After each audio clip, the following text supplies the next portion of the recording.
오늘은 이사야 16장 6절로 14절 말씀을 통하여서 심판의 이유라는 말씀의 제목으로 함께 말씀의 은혜를 나누겠습니다. 여러분 이사야서를 살펴보면 특이한 게 나오죠.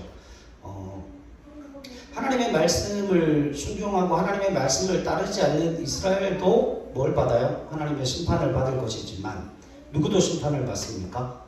이스라엘을 들어치기 위해서 사용되었던 아수르도 바벨론도 결국 뭐를 받는다고요? 하나님의 진노로 말미암아 심판을 받게 될 것임을 말씀하고 있습니다. 자, 그런데 이사야서가 어려운 이유가 그 반전의 역사에 있어요. 그죠? 하나님이 심판 중에도 뭘 하시겠다고요? 구원을 베푸시겠다고요. 이해하시겠습니까? 그러니까 여러분 이사야가 하나님의 구원을 이야기하는데 이사야가 하나님 앞에 부름받았을 때에 무엇으로 부름받았는가 하면 그 백성에게 가서 뭘 전하라고 그럽니까? 하나님의 말씀을 전하라고 그러죠.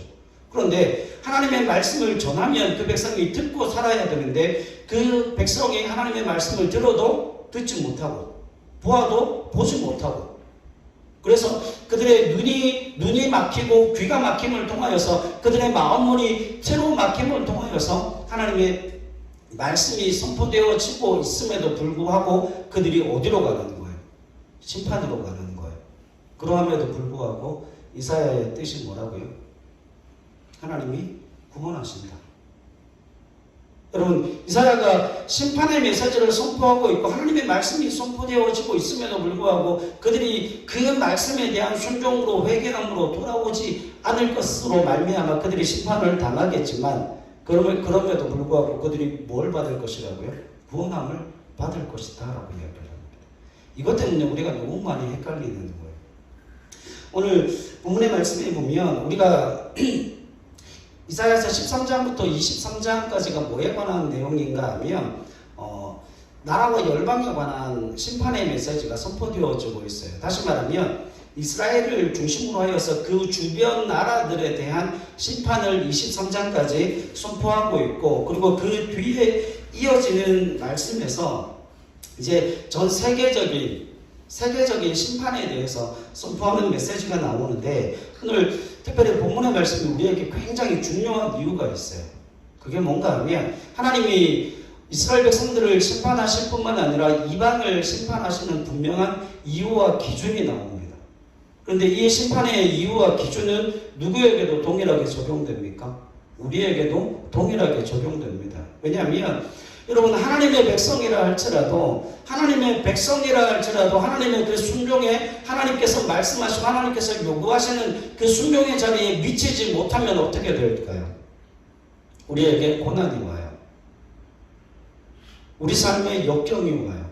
그러니까 우리 삶에 닥치는 내가 지금 현재 당하고 있는 이 고난의 의미를 어떻게 해석할 것인가에 관한 분명한 메시지가 오늘 본문의 말씀에 기록되어져 있습니다. 그래서 오늘 본문의 말씀이 굉장히 중요하다고 하는 거예요.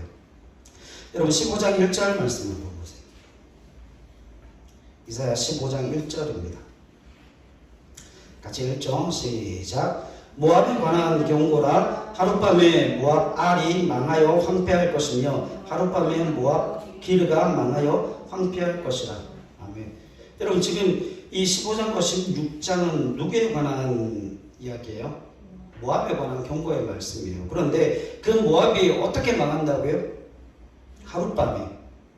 그러니까 느닷없이 하나님의 심판으로 말미암아 그 땅이 뭐하게 될 거예요? 멸망당하게 될 것임을 뭐하고 있습니까? 선포하고 있는 거예요. 자, 그런데 여러분 지금 하나님께서 이사야를 통하여서 이스라엘 주변 나라와 열방들에게 심판의 메시지를 선포하고 있고 그 심판의 메시지가 선포되어지고 있는 그 과정 가운데 모압이라고 하는 이 나라는 좀 특이해요. 이 나라가 민족과 나라와 열방들 중에 단 한 번도 그 강자의 위치를 차지했던 적이 없어요. 모압이 굉장히 작은 나라예요. 큰 나라가 아닙니다.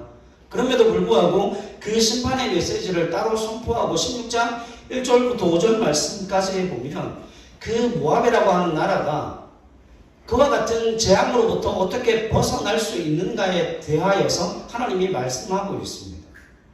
그 심판에서 제외되고 그 심판이 아니라 그 심판을 면할 수 있는 방법이 무엇인가가 두 가지로 제시되어지고 있어요. 하나님이 왜 그렇게 이야기를 하실까요? 다른 나라들은 그냥 심판을 선포하시잖아요. 하나님이 그냥 진노를 선포하고 계신데 왜 모압은 거기에서 건짐을 받고 구원받을 수 있는 길을 제시해 주실까요? 아마 혈통적인 부분도 없지 않아 있는 것 같아요. 모압이 누구의 자손들이죠? 롯의 자손이잖아요. 아브라함의 조카 롯으로부터 나온 그 족속들이기 때문에 이들에게 뭐가 드러나고 나타나요? 회개하고 돌이킬 기회가 나타납니다. 16장 1절로 5절 말씀 한번 보십시오. 같이 읽죠. 시작. 너희는 이 땅 통치자에게 어린 양들을 들이되 살라에서부터 광야를 지나 딸 시온산으로 보낼지니라. 모압의 딸들은 아르논 나루에서 떠다니는 새 같고 보금자리에서 흩어진 새 새끼 같을 것이라. 너는 반도를 베풀며 공의로 판결하며 대낮에 밤같이 그늘을 지으며 쫓겨난 자들을 숨기며 도망한 자들을 발각되게 하지 말며 나의 쫓겨난 자들이 너와 함께 있게 하되 너 모압은 멸절하는 자 앞에서 그들에게 피할 곳이 되라. 대저 토색하는 자가 망하였고 멸절하는 자가 그쳤고 압제하는 자가 이 땅에서 멸절하였으며 다윗의 장막에 인자함으로 왕위가 굳게 설 것이요 그 위에 앉을 자는 충실함으로 판결하며 정의를 구하며 공의를 신속히 행하리라. 아멘. 자, 여기서 두 가지가 나오는데 첫 번째는 너희는 이 땅 통치자에게 어린 양들을 들이되 살라에서부터 광야를 지나 딸 어디로 보내요? 시온으로 보내라는 거예요. 자, 이게 무슨 이야기인가 하면 지금 모압에 대한 경고잖아요. 그 모압에 사는 사람들로 하여금 모압 왕으로 하여금 이스라엘에게 뭘 바치라는 거예요? 조공을 바치라는 거예요. 지금 이스라엘은 뭐 하고 있는데요? 심판을 당하고 있기 때문에 그래요. 이스라엘이 심판을 당하고 있고 이스라엘이 고난을 당하고 있는데 그 고난당하는 나라를 향해서 뭘 보내라고요? 조공을 보내라고요. 그리고 또 한 가지가 이겁니다.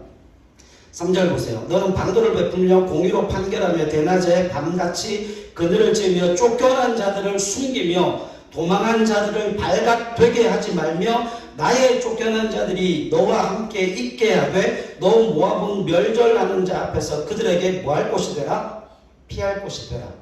그러니까 이스라엘 백성들이 모압 땅으로 모아요. 피난을 오게 되면 그들을 숨겨주고 그들을 먹여주고 그들이 안식할 곳을 제공하라는 거예요.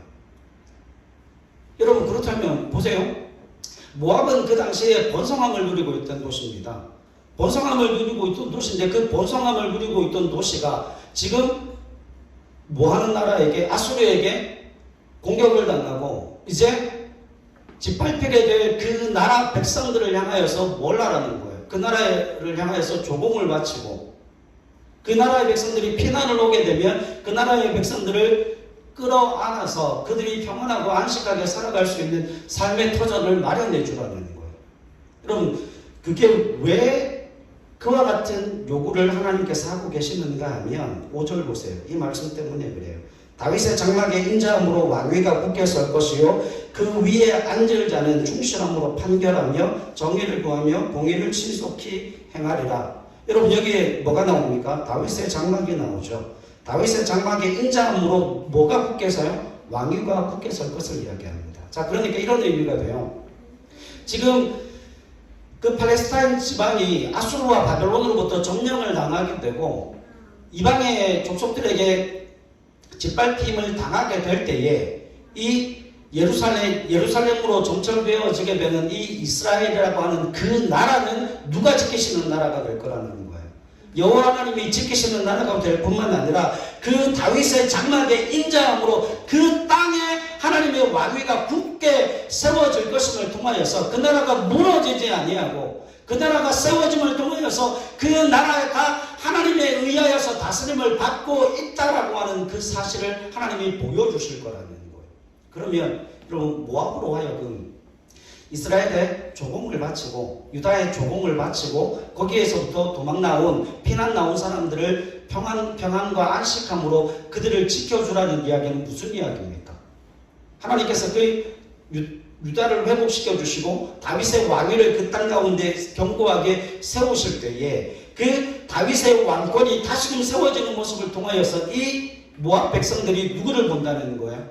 그 땅의 통치자, 그 땅에 다윗의 왕위를 굳건하게 세우시는 분이 여호와 하나님이라고 하는 그 사실을 누구를 통해서 알게 되어질 거라는 거야. 다윗의 그 왕권이 그곳에 다시금 세워지는 것을 통하여서 그들에게 뭐가 흘러들어가는 거야? 뭐가 흘러들어가요? 무리바다를 덮은 같이 여호와를 아는 지식이 그들에게 흘러들어감을 통하여서 그들이 뭘 얻게 되는 거예요? 구원함을 얻게 되어진다는 거죠. 그러니까 다시 말하면 이런 거예요. 남유다 백성들을 받아들임을 통하여서 그들을 아나님을 통하여 그들을 통하여 주님을 알게 될 거라는 거예요. 그들을 통하여 살아계신 주님을 만나게 되어질 거라는 거예요. 그러니까 지금 이 모압이 다시금 살아나고 모압이 회복되고 모압이 하나님의 진노로부터 하나님의 심판으로부터 벗어날 수 있는 그 유일한 길은 무엇밖에 없다는 거예요. 그 남유다 백성들을 통하여서 누구를 보는 거예요? 하나님을 만나고 하나님의 만남을 통하여서 그 하나님을 자신의 하나님으로 영접하는 길 외에는 없다는 거예요. 그 기회를 하나님이 허락하십니다. 자, 그런데 여기 6절 말씀에 보면 우리 6절 말씀 같이 읽을게요. 시작. 우리가 모압의 교만을 들었나니 심히 교만하도다. 그가 거만하며 교만하며 분노함도 들었거니와 그의 자랑이 없대도다. 그런데 모압이 지금 그 남유다 백성들을 받아들여요, 안 받아들여요? 여러분 생각해 보십시오. 지금 모압이라고 하는 나라는 모압이 특별히 모압의 특산물이 포도입니다. 포도.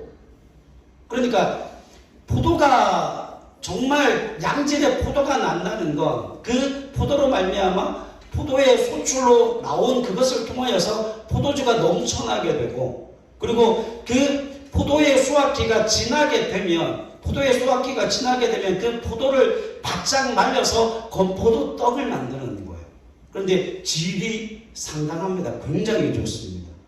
그래서 이 지역에 그 포도 농사와 목축과 포도 농산물이죠. 그러니까 농산물, 목축업과 농산품이 넘쳐남을 통하여서 굉장한 상업적인 부를 누리고 있었거든요. 그 당시에. 그러니까 지금 남유다는 다 망해져가는 상황이고 모압은 지금 목축업과 농산물로 말미암아 지금 차고 넘치는 부와 권력을 누리고 있을 때라는 이야기예요. 그런데 그 부를 누리고 있는 그 모압이 다 쓰러져가는 남유다에 뭘 보내야 돼요? 살려면 조공을 보내야 됩니다. 뿐만 아니라 거기서 넘어오는 부호들을 받아들여야 된다는 거예요. 이게 모압 입장에서는 상상이 돼요, 안 돼요? 모압 입장에서는 상상이 안 됩니다. 왜냐하면 우리는 지금 100억대, 1000억대의 부를 누리고 있고 지금 남유다는 거지예요. 그런데 지금 그렇게 큰 부와 권력과 명예를 누리고 있는 그들이 누구를 향하여서 남유다를 향하여서 머리를 숙인다는 게 이게 말이 됩니까? 말이 안 되는 거예요. 그들은 힘의 논리가 지배하잖아요. 힘의 논리가 지배하고 있기 때문에 여기서 말하는 우리가 모압에 뭐를 들었다고요? 교만을 들었다고요. 그리고 심히 교만하도다. 그가 거만하며 교만하며 분노함도 들었거니와 그의 자랑. 여러분 그 모압의 자랑이 뭐예요? 모압의 자랑은 자신의 부입니다. 부. 그 목축업과 농산물을 통하여서 부를 누리고 있는 그 부귀 영화가 뭐 할 줄 알았죠? 영원할 줄 알았죠. 자, 그런데 이게 왜 문제가 되냐는 거예요. 여러분 하나 질문하십시다. 여러분 예수 믿는 사람이 부자 되기 위해서 기도하는 거 그거 문제 있어요, 없어요? 그 문제 없어요. 여러분 내가 병이 들어서 그 질병에 대해서 하나님 이 질병을 고쳐주십시오. 하나님 앞에 기도하는 거 문제 있어요, 없어요? 그것도 문제 없어요. 그리고 내가 지금 고난을 당하는 일, 내가 지금 고통당하고 있는 그 일을 위하여서 하나님 앞에 기도해야 되는 것, 그거 당연히 해야 돼요, 안 해야 돼요? 당연히 해야 되는 일이에요.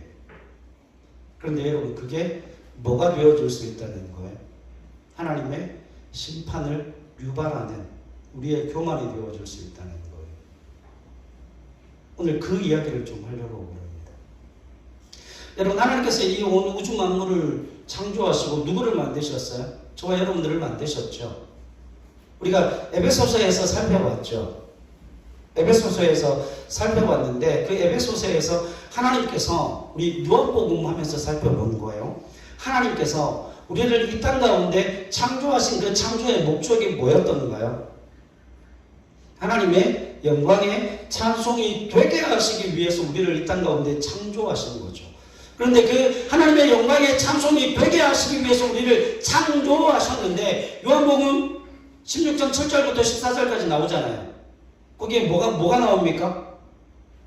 그 아들 예수 그리스도께서 이 땅 가운데 오시고 성령 하나님을 이 땅 가운데 보내신 가장 중요한 이유와 목적이 뭡니까? 하나님께서 우리를 그 영광의 찬송이 되게 하시는 그 일에 있어 우리 홀로 그 일을 감당하는 사람이 아니라 하나님이 그 일을 감당하게 하시려고 우리로 하여금 하나님의 자녀여 백성을 삼으시고 우리 가운데 성령을 보내주심으로 우리 홀로 그 일을 감당하는 것이 아니라 성령 하나님과 더불어 성령 하나님을 통하여서 그 하나님의 영광의 찬송에 이르러가는 하나님의 사람이 되어진다 그랬죠. 그래서 뭐라 그랬습니까? 죄에 대해서, 의에 대해서, 사망에 대해서 심판의 대행자로 우리가 이 땅 가운데 세워진 하나님의 사람들이라고 말씀을 드렸잖아요. 그래서 여러분, 그와 같이 이 땅을 살아가는 하나님의 사람들에게 있어 죄와 의와 사망은 뭐라 그랬죠? 이 세상의 삶의 방식이라고 그랬잖아요. 이 세상의 삶의 방식을 무엇으로 심판합니까? 무엇으로 심판합니까? 하나님의 삶의 방식, 마태복음 5장, 6장, 7장에 나오는 그 천국 백성의 삶을 통하여서 우리의 삶의 모습이 그들 가운데 드러나고 나타나므로 우리의 삶의 모습이 무엇으로 나타난다고요? 빛으로 나타난다고요. 그래서 우리는 다른 누군가에게 빛을 쏘고 빛을 비추는 존재가 아니라 주 예수 그리스도로 말미암아 내가 빛으로 존재하면 내 주위가 어떻게 되어진다고 그랬습니까? 밝아진다고 그랬잖아요. 그래서 여러분, 우리의 빛을 다른 사람에게 비치게 하려면 뭐 해야 되는 겁니까?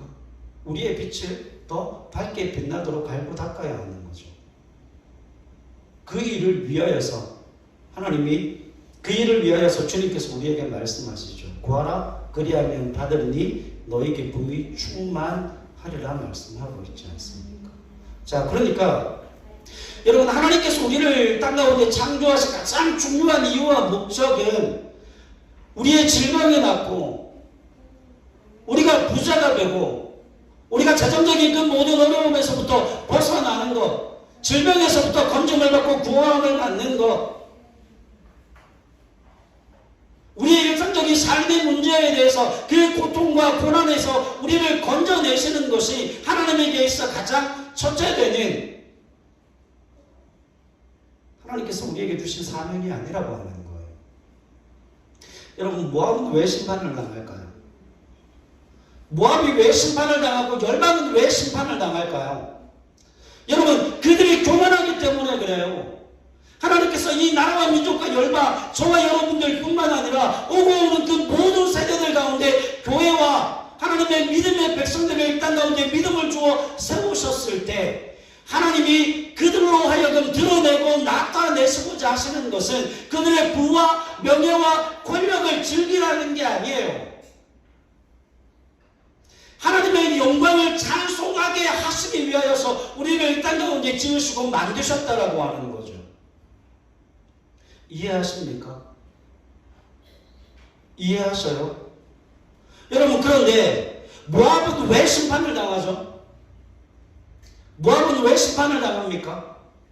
모압이 가지고 있는 그 부와 명예와 권력이 심판을 받을 만한, 그들이 멸망당할 만한 이유가 됩니까? 여러분, 이들이 심판을 받는 이유가 있어요.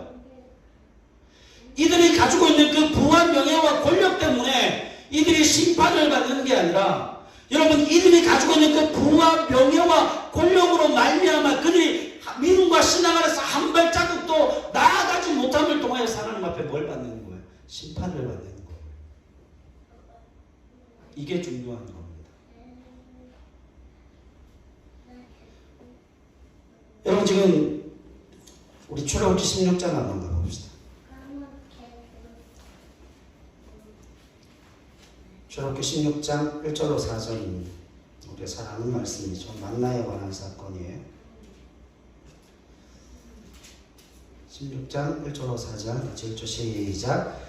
이스라엘 자손이 온 후중에 엘림에서 떠나 엘림과 시내산 사이에 있는 신광야에 이르니 애굽에서 나온 후 둘째 달 15일이라. 이스라엘 자손 온 회중이 그 광야에서 모세와 아론을 원망하여 이스라엘 자손이 그들에게 이르되 우리가 애굽 땅에서 고기 가마 곁에 앉아있던 때와 떡을 배불리 먹던 때에 여호와의 손에 죽었더라면 좋았을 것은 너희가 이 광야로 우리를 인도해내어 이 온 회중이 죽여 죽게 하는도다. 그때 여호와께서 모세에게 이르시되 보라 내가 너희를 위하여 하늘에서 양식을 비같이 내리리니 백성이 나가서 일용할 것을 날마다 거둘 것이라. 이같이 하여 그들이 내 율법을 준행하나 아니하나 내가 시험하리라. 아멘. 신명기 8장입니다. 신명기 8장으로 가겠습니다. 광야 40년의 결론이 나오죠. 신명기 8장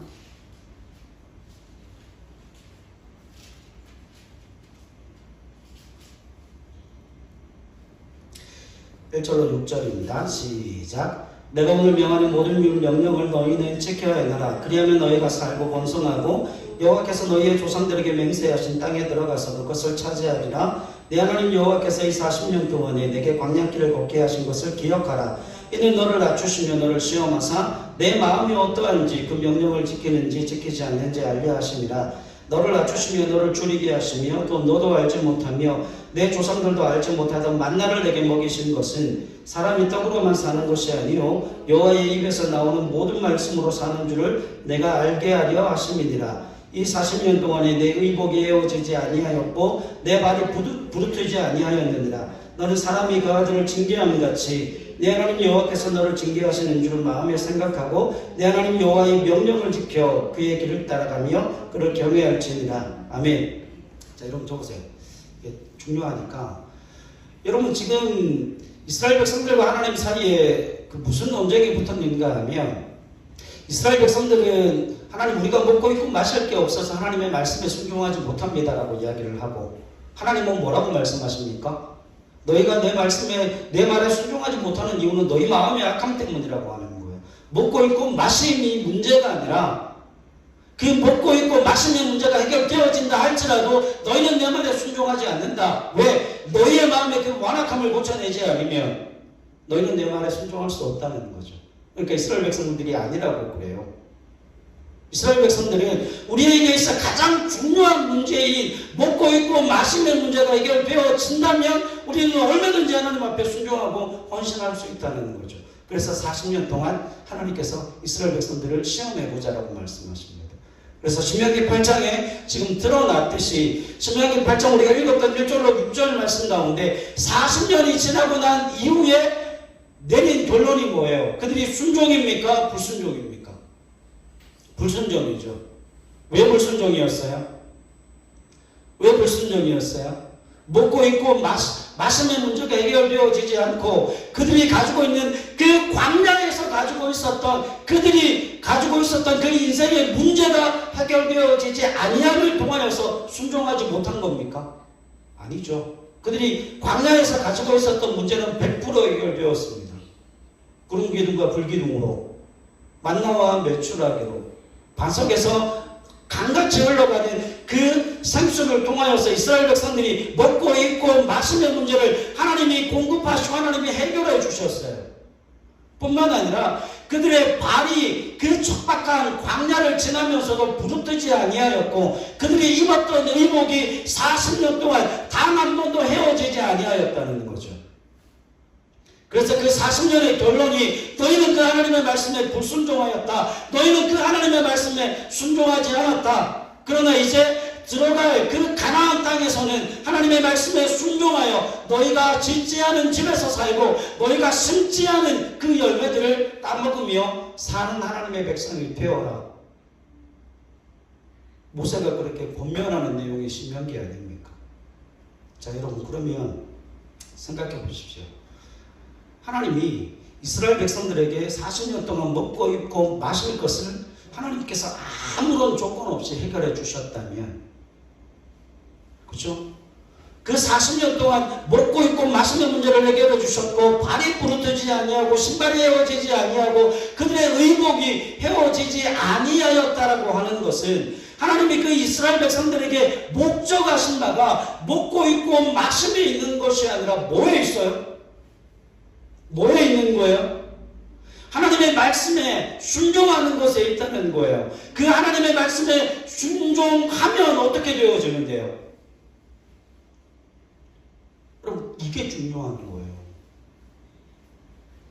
오늘 우리 삶에 이게 없어서 우리가 날마다 하나님 앞에 심판받는 백성이 되어지는 겁니다. 여러분, 우리의 기도가 그저 어디에 가닿아 있는가 하면, 하나님, 우리의 기도가 하나님, 내가 가지고 있는 그 재정적인 문제를 해결해 주십시오. 하나님, 내가 가지고 있는 그 건강의 문제를 해결해 주십시오. 내가 가지고 있는 그 자녀 학길에 관한 그 문제를 해결해 주십시오. 내 인생 가운데 하나님, 내가 당하는 고난과 내가 당하는 환난과 내가 당하는 그 어려움의 문제를 하나님 해결해 주십시오. 그게 내 기도의 전부라고 하는 거예요. 여러분, 그것 때문에 우리가 날마다 심판받아요. 뭔 줄 아십니까? 하나님이 우리를 그것을 목적하여 이 땅 가운데 창조하는 게 아니라는 말이에요. 먹고 있고 마시는 문제는, 먹고 있고 마시는 문제는 하나님께서 생각지도 아니하시고 하나님께서 늘 공급하시고 은혜로 우리 가운데 있게 하시는 겁니다. 하나님의 목적은 거기에 있지 않아요. 하나님의 목적은 내게 있는데, 내가 어떤 사람이 되어지도록 나를 만들어 가시는가 하면, 내가 하나님 앞에 순종하는, 내가 주의 생명의 말씀에 순종하여 하나님의 은혜를 누리고 하나님의 자비와 긍휼을 누림을 통하여서 예수를 닮은 인격으로 성장해가고 성숙해가고 자라가는, 그것을 내게 목적하고 계신다라고 하는 거예요. 자, 그러면 보세요. 여러분, 모압이 심판받는 이유가 뭡니까? 여러분, 이스라엘은, 남유다 백성들은 모압의 뭐예요? 친족이잖아요. 모압의 친족임에도 불구하고 뭐하지 않습니까? 자신이 먹을 게 풍부하고 부귀와 명예와 권력을 누리고 있음에도 불구하고 아픔을 당하고 슬픔을 당하고 고난 당하는 자들에 대한 뭐가 없어요? 자비와 긍휼과 사랑이 없어요. 이해하시겠습니까? 여러분, 그게 문제라는 거예요. 하나님이 저와 여러분들을 목적하실 때, 하나님, 내가 이 땅 가운데 하나님의 영광의 찬송이 되게 하게 하시는 그 삶이 어떤 삶입니까? 하나님 앞에 물을 때 주님께서 우리에게 뭐라고 말씀하실까요? 단 한마디로 정리해 주십니다. 주님의 삶을 뭐라는 거예요. 여러분, 주님이 이 땅 가운데 오셔서 어떤 삶을 사셨습니까? 저자들에게 배신당하셨어요. 소외되고 가난하고 모든 사람들이 다 멸시하고 청대하고, 심지어는 그 더러운 영적인 저주함으로 말미암아 더럽다 칭함을 받고, 그 누구도 상종하지 않는 그들을 향하여서 손을 뻗어 하나님의 사랑과 자비와 긍휼을 흘려보내고 자신의 능력을 통하여서 그들의 삶을 회복시키는 삶을 사셨습니다. 거부당하시고 채찍 맞으시고 침뱉음을 당하시면서도 주님은 그들을 향한 분노를 가지고 있지 않았습니다.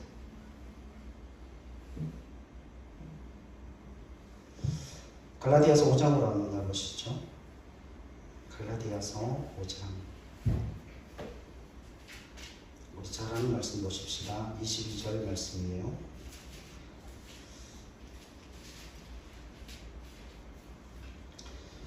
(22절로) 24절 309페이지입니다. 시작. 오직 성령의 열매는 사랑과 희락과 화평과 오래 참음과 자비와 양성과 충성과 온유와 절제니 이 같은 것을 금지할 법이 없느니라. 그리스도 예수의 사람들은 육체와 함께 그 정욕과 탐심을 십자가에 못 박았느니라. 아멘. 여러분, 그리스도 예수의 사람들, 이게 무슨 이야기입니까? 주님께 속한 사람들이에요. 주님께 속한 사람들은 어떤 삶의 체계를 가지고 있는 겁니까? 어떤 삶의 체계를 가지고 있어요? 단순히 그들에게 있어 가장 중요한 삶의 가치관, 그들에게 있어 가장 중요한 정체성은 예수님이에요. 주님처럼이에요. 여러분, 그래서 우리가 날마다 심판받는 이유 중에 하나가 그겁니다. 우리의 기도는 어디까지밖에 못 가는가 하면, 하나님 내 재정적인 문제를 해결해 주십시오. 하나님 내 건강의 문제를 해결해 주십시오. 하나님 내가 가지고 있는 그 누구에게도 상처받지 않도록 도와주시고, 정말 내 인생 가운데 그 어떤 것도 고민하지 않도록 하나님께서 내 인생의 자리에 찾아 들어오셔서 하나님 내 문제를 해결해 주십시오. 주님이 우상과 전혀 다를 게 없어요. 주님께서 우리에게 목적하신 그 목적이 여호와의 하나님의 영광의 찬송이 되게 하시는 것. 그러면 우리가 물으면 쉽잖아요. 하나님 그 영광의 찬송이 되게 하신다고 그러는데 그 영광의 찬송이라는 말의 의미가 뭡니까? 하나님 앞에 물으면 하나님께서 숨도 안 쉬시고 말씀하십니다. 예수님처럼, 주님처럼. 주님께서 이 땅 가운데 오셔서 물질을 다 마셨습니까? 자신의 질병을 고쳐달라고 하나님 앞에 호소하셨습니까? 권력을 위해서, 다른 사람들에게 인기를 위해서 주님께서 이 땅 가운데서 그 3년 반 동안의 공생애를 사신 겁니까? 아니잖아요. 주님께서 이 땅 가운데 사셨던 그 삶의 모습은 뭡니까? 천국의 삶을 사셨어요. 자신을 위한 삶이 아니라 하나님의 영광을 위한 삶을 사셨어요. 병자들에게 병을 고쳐주고 그 수많은 영혼들에게 생명의 떡을, 생명의 양식을 공급하면서도 많은 사람들이 자신을 통하여서 누구를 보게 만들었다는 거예요? 하나님을 보게 만들었다는 거예요. 여러분, 우리의 기도가 거기에 머물러 있으면 안 돼요. 우리의 기도가 단순히 병 낫기를 위하여서, 그 재정적인 부분을 해결해 주시기 위하여서, 우리의 건강의 문제, 우리가 지고 있는 그 인생의 질고와 인생의 고난의 문제만을 해결하는 도구로 그 믿음을 사용하시면 안 된다는 거예요. 왜요? 하나님께서 우리를 이 땅 가운데 창조하신 그 창조의 목적이 거기에 있지 않기 때문에 그렇습니다. 여러분, 오해하지 마세요. 우리의 재정을 위해서 기도하셔야 합니다. 믿음의 자녀들을 위해서 기도하셔야 합니다. 질병의 문제를 위해서 기도하셔야 합니다. 그러나 하나님, 그 재정적인 문제를 해결하시고 그 질병의 문제를 해결하시고 믿음의 자녀들의 삶의 길을 열어주시는 그 놀라우신 하나님의 은혜로 말미암아 우리가 거기에 머물러 있는 존재가 아니라 그것을 통하여서 여호와를 알아가는 지식으로 충만한 하나님의 사람 되게 도와주시고, 이제는 그 놀라우신 하나님 앞에 우리의 모든 인생의 문제와 우리가 경험하는 그 모든 인생의 질고의 문제를 주님 앞에 맡겨놓고 하나님이 그것을 해나실 것이니 하나님께서 그것을 채워주시고 하나님께서 그 모든 은혜의 길을 우리에게 열어주실 것이니, 주님, 나는 하나님의 나라와 의를 위하여 살겠습니다. 하나님, 내가 그리스도 예수를 닮아가는 인격으로 충만한 하나님의 사람 되어질 수 있도록 주여 도와주시옵소서. 생명의 열매가 내게 맺혀지게 도와주옵소서. 성령의 열매가 내게 맺혀짐을 통하여서 주님, 관용할 수 있는 사람 되게 도와주시옵소서. 오래 참을 수 있는 사람 하나님 도와주시옵소서. 내가 그 모든 사람들에게 아낌없이 베풀고도 그 모든 사람들을 위해 죽어지면서도 분노를 느끼지 않고 내가 그것을 통하여서 전혀 마음의 상처를 받지 않는 하나님 나라에 속한 그 믿음의 백성으로 이 땅 가운데 빛나게 하여 주시옵소서. 여러분, 우리는 거기에 머물러 있으면 안 돼요. 여러분, 거기에 머물러 있으면 안 돼요. 단순히 우리의 기도가 우리의 삶의 문제를 해결하기 위한 도구로서 거기에만 머물러 있으면 안 돼요. 거기에서 더 가야 됩니다. 그 일을 통하여서 하나님의 영광이 드러나게 도와주시옵소서. 그 일을 통하여서 주위에 있는 사람들이 나를 통하여 혜택을 보게 하여 주시옵소서. 그 일을 통하여서 하나님의 인자의 역사가 나를 통해 드러나게 도와주시고, 하나님, 내가 그것을 교만함으로 자랑하는 자가 아니라 그것이 하나님의 은혜일 수밖에 없고 그것이 하나님의 인자의 영광일 수밖에 없어서 그 하나님을 찬양하고 그 하나님을 노래하고 그 하나님을 경배하는 존재로, 그렇게밖에 우리의 믿음을 표현할 수밖에 없는 그와 같은 믿음의 사람들이 되어야 한다는 겁니다. 골로새서 3장을 한번 보시죠. 마지막으로 골로새서 3장입니다. 여러분, 이것 때문에 그렇게 긴 과정을 걸어왔어요. 3장 12절로 17절입니다. 자, 여기 여러분 쳐보세요. 여기에 말씀을 읽으시면서 갈라디아서 5장 말씀도 그렇고 골로새서 3장 12절로 17절 말씀에도 이거 있는지 살펴보세요. 하나님, 나 부자 되게 해주세요. 내가 가지고 있는 재정 문제 해결해 주세요. 내가 가지고 있는 건강 문제 해결해 주세요.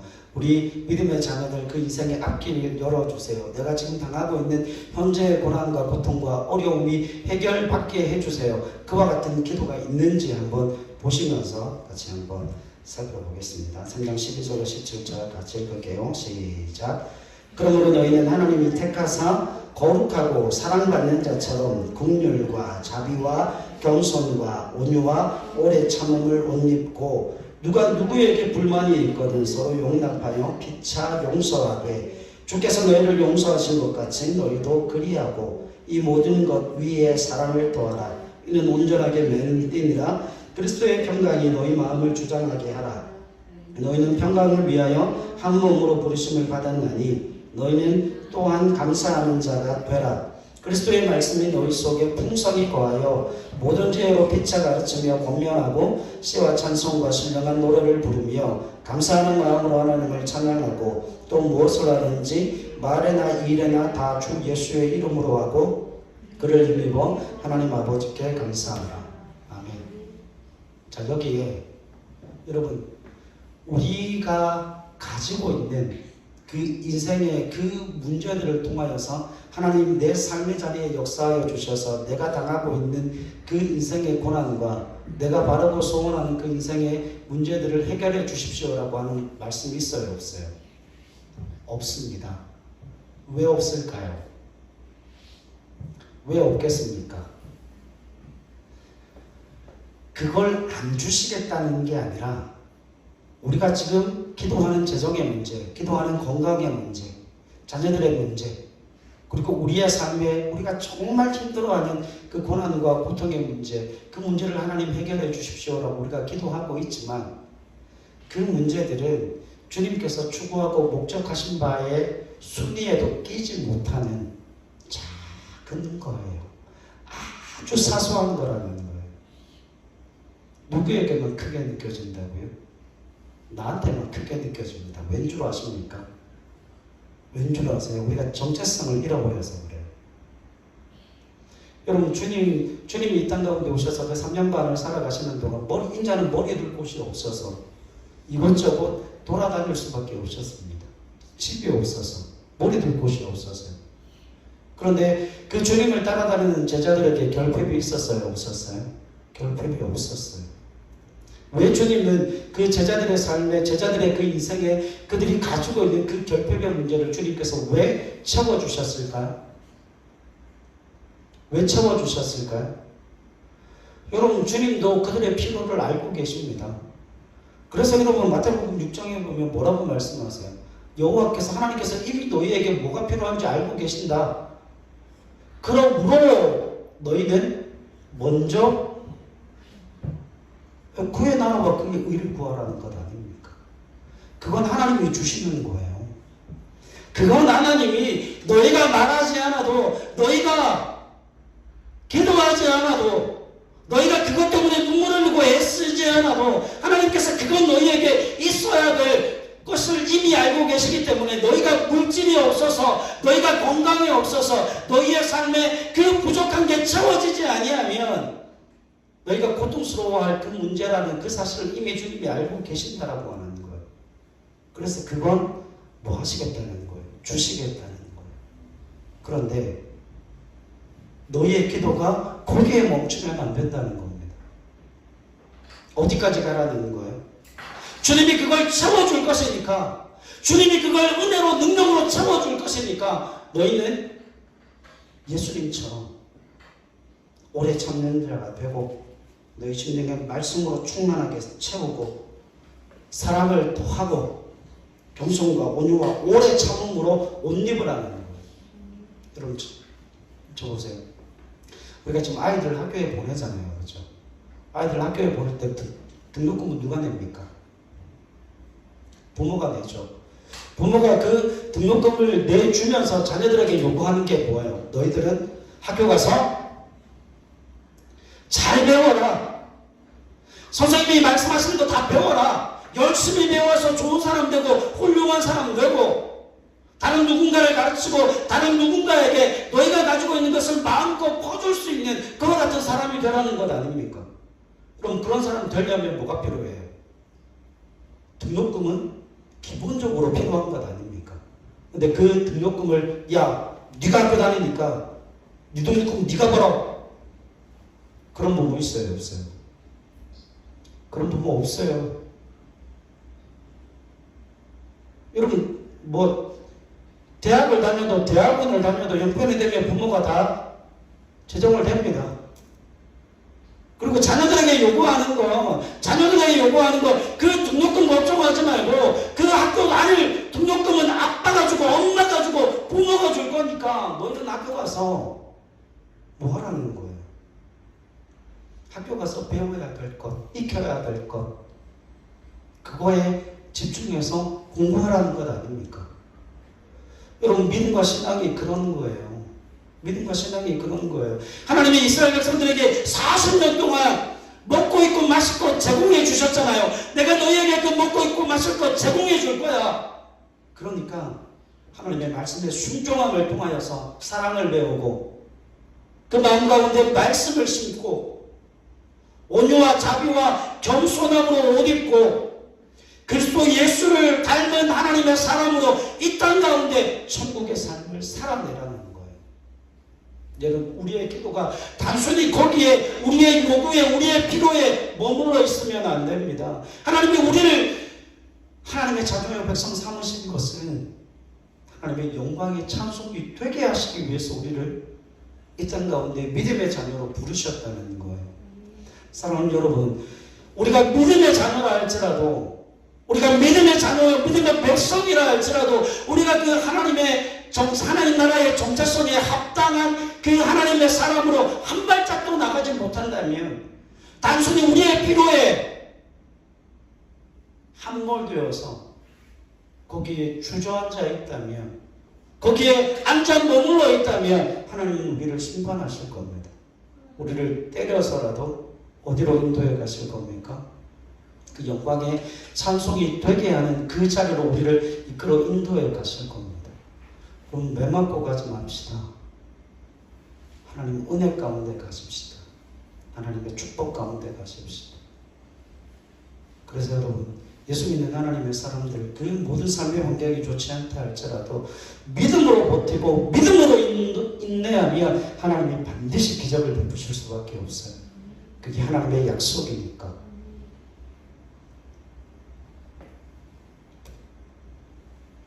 그래서 여러분들한테 권면합니다.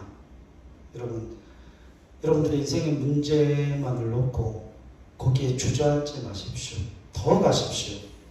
하나님 그 일을 통하여서 하나님의 영광을 나타내시옵소서. 그 일을 통하여서 내 남편이, 아내가, 자녀들이, 아버지 하나님 내 주위에 있는 그 모든 사람들이 하나님의 영광을 보게 하시고 하나님의 임재를 보게 하시고 나를 통하여서 주님을 만나게 되는 은혜의 역사를 이렇게 도와주시옵소서. 우리의 기도가 단순히 우리의 요구에 머물러 있는 것이 아니라 그 모든 요구들을 넘어 하나님의 나라가 이루어지며 하나님의 백성으로 주위에 있는 그 수많은 나라와 민족과 열방들을 시기와 질투함으로 주님께로 돌이키는 하나님의 사람들에게 도와달라 기도하며 하나님의 은혜를 구하는 저와 여러분들의 삶이 되실 수 있기를 주님의 이름으로 간절히 부탁을 드립니다. 자, 우리 기도하십시다.